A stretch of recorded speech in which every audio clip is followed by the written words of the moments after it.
Oke, Assalamualaikum warahmatullahi wabarakatuh. Ketemu lagi di Sinopar Matematika Unesa. Kali ini saya lanjutkan video yang kemarin. Di video sebelumnya sudah dibahas mengenai periode 1 eksak dan periode 1 tak eksak kasus 1. Ya, kasus 1. Kita ingat kembali periode 1 eksak kalau kita punya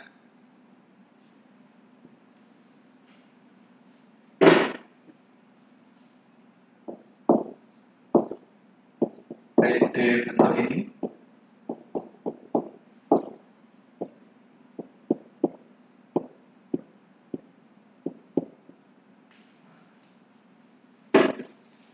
Kalau kita punya PD itu dia eksak kalau syaratnya M diturunkan parsial ke Y harus sama dengan N diturunkan parsial ke X gitu ya. Oke. Nah, di kasus tak eksak ini terjadi ketika kita punya itu NY tidak sama dengan NX. Caranya kemarin kalau kita punya PD tak eksak, idenya adalah kita buat dia menjadi eksak dengan cara ya kita dapatkan faktor integrasi di kasus 1 kemarin kan ya. Kita dapatkan mu sedemikian sehingga kalau kita kalikan ke sana mu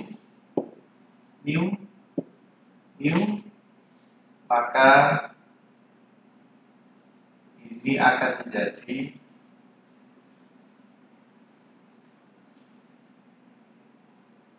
sama dengannya MY sama dengan NX, M baru tentunya.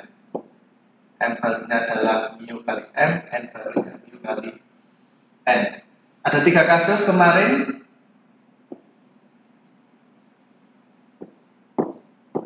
Yang pertama, faktor integrasinya bergantung pada X saja atau T, variabel independennya. Kemudian bergantung pada Y saja. Yang ketiga bergantung pada X dan Y atau T dan Y. Ini kita sudah bahas. Nah, sekarang kita ke kasus kedua, ya.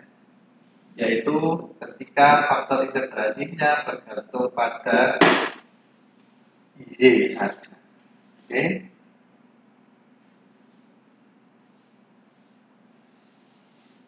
Oke, masih ingat ini kemarin dari mana? Kalau kita punya mu dikali M T ditambah mu dikali N di Y, PD-nya ya. Syaratnya kan ini diparsialkan terhadap Y harus sama dengan ini diparsialkan terhadap T kan gitu. Diturunkan secara parsial kedua ruas kita punya mu Y M ditambah mu MY perkalian dua fungsi. Kalau diturunkan ini sama dengan mu T N ditambah mu NT gitu ya. Dimodifikasi kita punya persamaan 18. Oke. Karena mu hanya bergantung pada Y saja, artinya kalau dia diturunkan terhadap T, maka dia sama dengan 0. Kenapa? Karena kan dianggap konstan. Misal saya punya FY sama dengan Y kuadrat. Kalau kita turunkan dia terhadap T,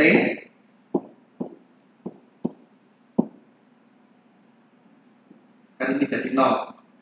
Karena kalau parsial variabel selain dia dianggap sebagai konstan, sehingga kalau diturunkan jadi 0 ya.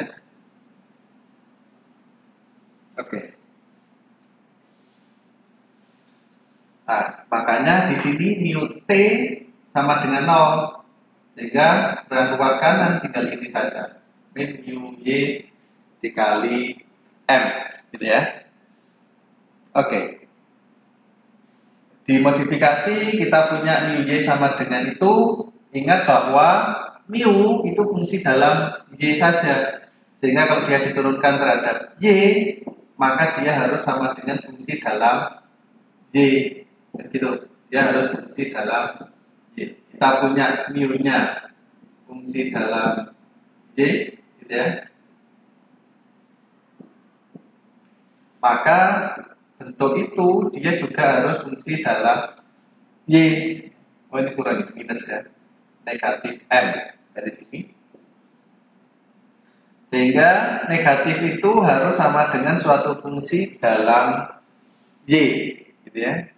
Nah, dengan cara yang sama di kasus 1, untuk mendapatkan mu kita integralkan sehingga ini jadi ln mu, yang ini jadi integral FY DY, sehingga mu-nya adalah E pangkat integral FY DY. Jadi kasus kedua ini kita harus cek yang di sana.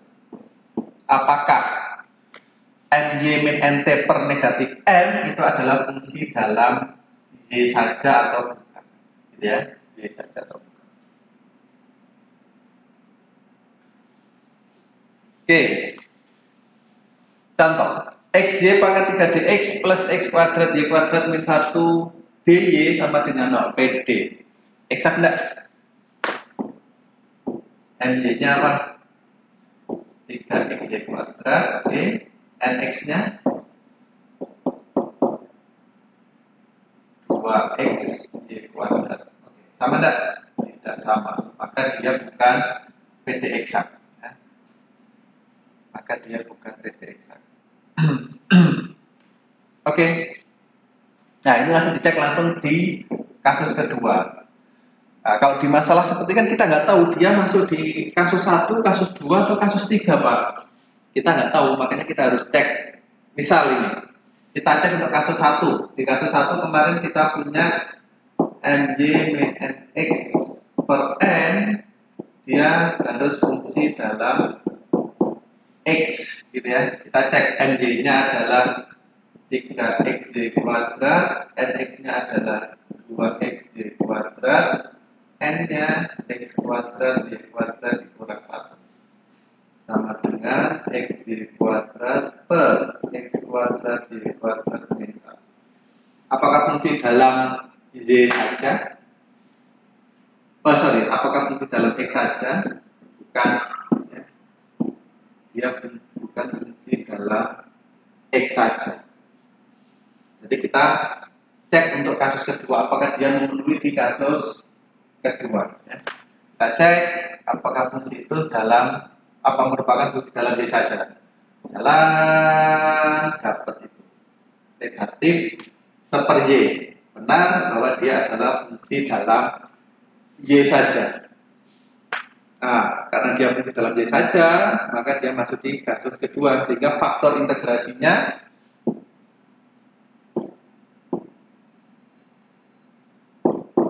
adalah itu.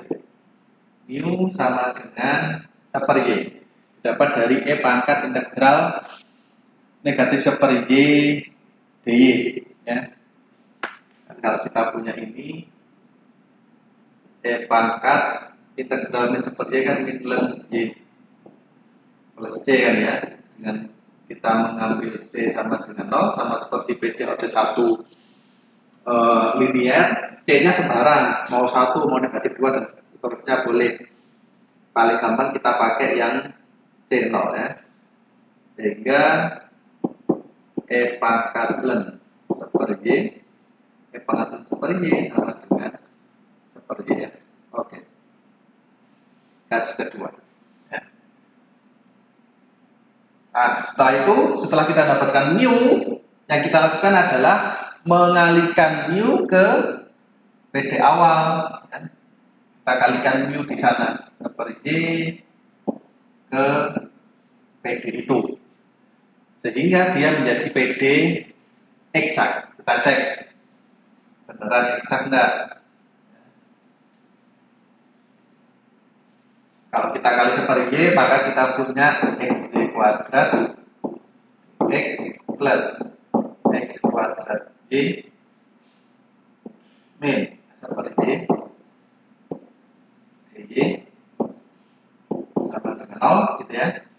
Maka kita punya n baru, ny-nya adalah 2x y, kemudian nx-nya 2x y dikurang 0 kan ya, sama.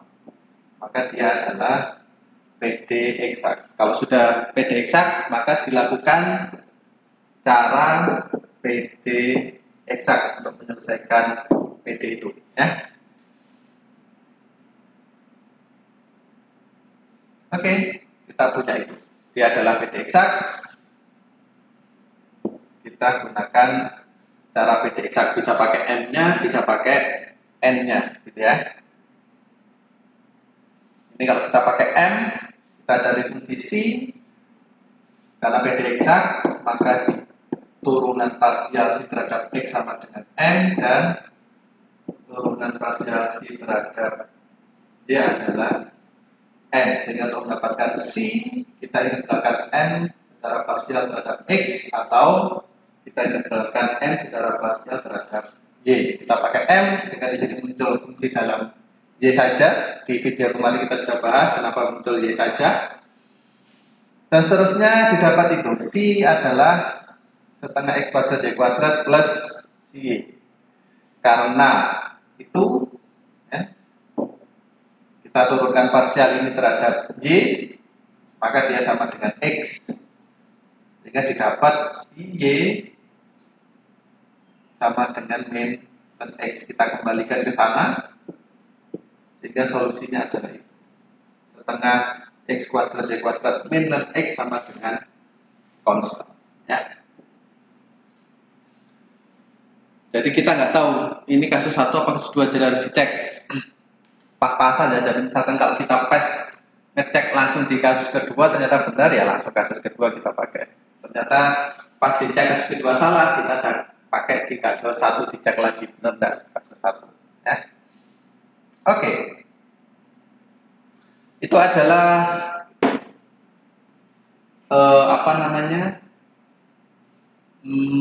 medan arahnya. Kalau kita ambil nilai awal berapa? 1,4 gitu ya. 1,4 di sana, maka solusinya akan seperti itu ya. Solusinya akan seperti itu. Kalau kita lihat tadi solusinya adalah setengah X kuadrat Y kuadrat plus Y. Kita punya solusinya adalah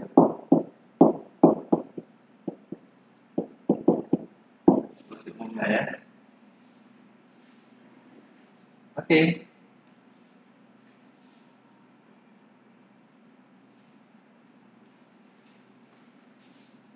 Next. Kita ke kasus ketiga, yaitu ketika mu dia adalah fungsi dalam X dan Y atau dalam T dan Y, tergantung variabel bebasnya X apa T ya. Kasus ketiga ya. Jadi mu bergantung pada T dan Y. Misal mu itu adalah suatu fungsi dalam W, di mana W-nya adalah fungsi dalam X dan Y ya. Jadi kita punya mu sama dengan fungsi dalam W, W-nya fungsi dalam X dan Y. Maka kalau kita mencari, kan kita punya bentuk yang mana ini ya, kita punya bentuk mu MY min X yang di kasus 1 sama dengan apa kemarin itu, mu X ya, N dikurang mu Y M kan itu kasusnya. Mu-nya bergantung pada X dan Y, maka kita butuh ini. Kalau di kasus 2 kan salah satunya 0. Kalau kasus 1 mu Y-nya 0, kasus 2 mu X-nya 0. Nah, kalau di kasus 3 dua-duanya ada karena dia bergantung pada dua-duanya X dan Y. Nah, kalau kita gambarkan seperti ini, mu fungsi dalam W W-nya fungsi dalam X dan Y. Untuk mendapatkan parsial mu terhadap X, kita punya itu. Diturunkan terhadap W diturunkan terhadap X. Kan gitu. Jadi kita punya ini. Do mu do X sama dengan mu diturunkan terhadap W, aturan rantai, dikali parsial W terhadap X. Kemudian do mu do Y sama diturunkan mu diturunkan terhadap W dikali W diturunkan terhadap parsial terhadap Y. Jadi kita punya itu ya. Kita substitusikan ke situ, didapat itu ya. Sehingga d mu dw sama dengan itu ny min x per do w do x ini dikali n dikurang do w do y dikali m dikali n. Karena mu itu fungsi dalam W, maka ruas kanan di sini juga fungsi dalam W. Mu-nya sudah fungsi dalam W, maka yang bentuk ini dia harus fungsi dalam W. Nah, itu kita ngeceknya. Kalau yang kasus 1 kan harus dicek apakah dia fungsi dalam X saja. Yang kasus 2 dicek apakah dia fungsi dalam Y saja. Nah, yang kasus ketiga ini dicek apakah dia fungsi dalam W saja atau bukan ya. Dengan cara yang sama kita dapatkan faktor integrasinya adalah apa? Pangkat integral F D dw nantinya jadinya ya. Nah, ini kita punya faktor integrasinya adalah itu.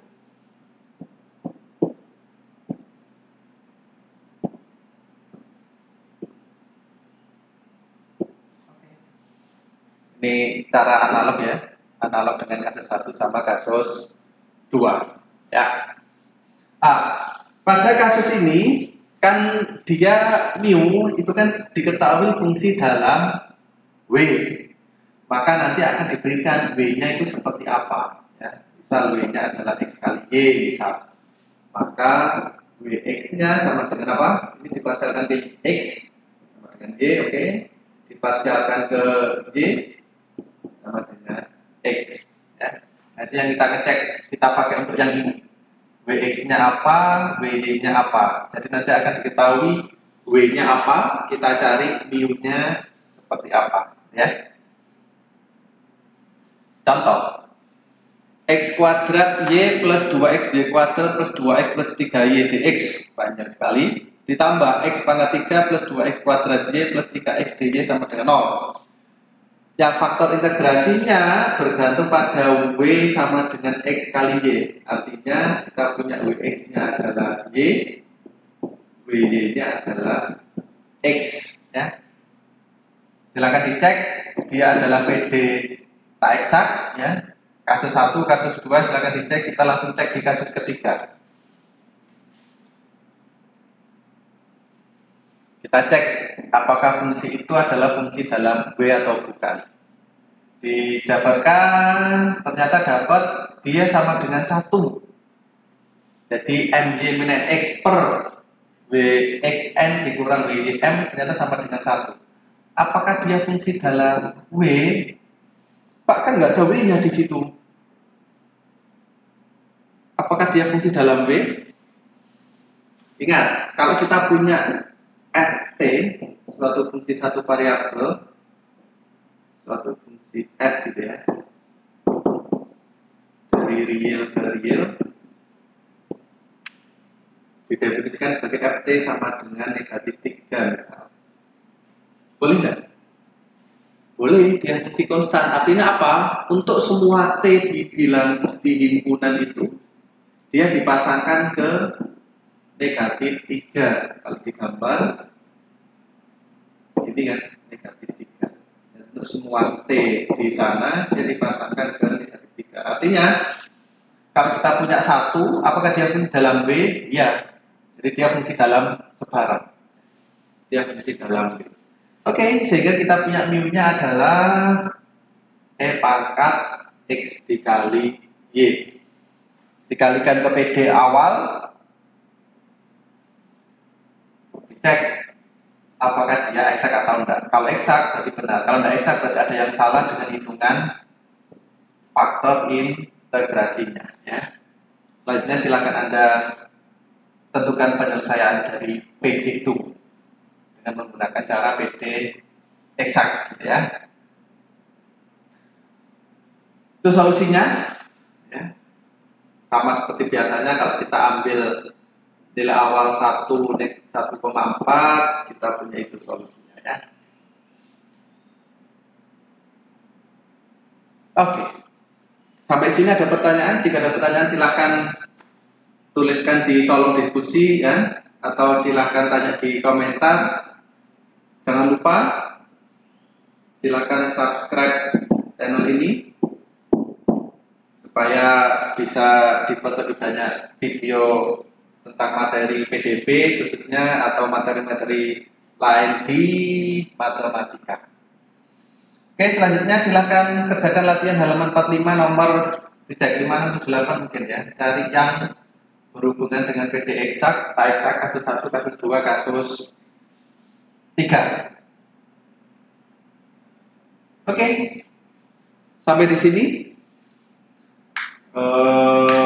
Jika ada salah silakan langsung dikonfirmasi, ya. Pak, tadi yang disampaikan harusnya begini, ya. Silakan disampaikan di kolom diskusi atau di komentar. Oke, saya akhiri sesi ini. Assalamualaikum warahmatullahi wabarakatuh.